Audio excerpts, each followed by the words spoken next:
తల్లిదండ్రుల ఆర్తనాదాలు, బంధువుల రోదనలు, అశేష జనవాహిని అష్టునయలతో కళ్ళతండా తడిసింది. యుద్ధ భూమిలో అమరుడైన మురళీనాయక్ కోసం కన్నీరు పడుతోంది. ఒక్కగానొక్క కొడుకు చనిపోవడంతో ఆ తల్లిదండ్రులు శోకతప్తులయ్యారు. ఇవాళ సైనిక లాంఛనాలతో అశేష జనవాహిని మధ్య మురళీనాయక్ అంత్యక్రియలు నిర్వహించనున్నారు.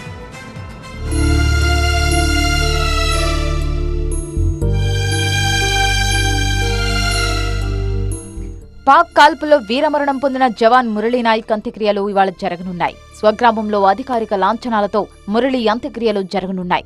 ఇందుకోసం అన్ని ఏర్పాట్లు పూర్తయ్యాయి. అంత్యక్రియలకు డిప్యూటీ సీఎం పవన్ కళ్యాణ్, మంత్రి లోకేష్ హాజరు కానున్నారు. ఆయన పార్థివ దేహానికి మంత్రులు నివాళులర్పించి మురళీనాయక్ కుటుంబ సభ్యులను పరామర్శించనున్నారు.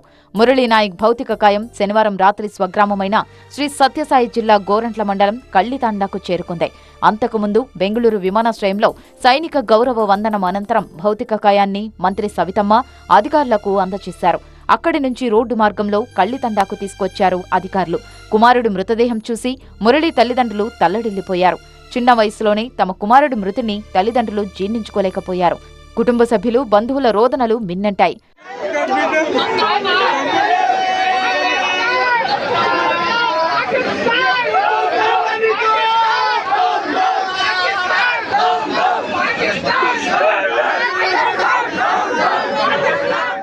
మురళి భౌతిక కాయంను చూసేందుకు స్థానికులు భారీగా వచ్చారు. సమీప గ్రామాల ప్రజలు, స్నేహితులు, సన్నిహితులు భారీగా తరలివచ్చారు.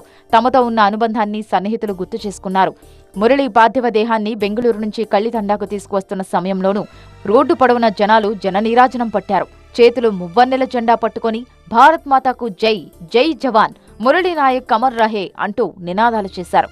మురళీనాయక్ పార్థివ దేహాన్ని తీసుకొస్తున్న అంబులెన్స్పై పూలు చల్లి ఘనంగా నివాళి అర్పించారు. ప్రస్తుతం పోలీసు బందోబస్తు నడుమ మురళి భౌతిక కాయాన్ని ప్రజల సందర్శన కోసం ఉంచారు.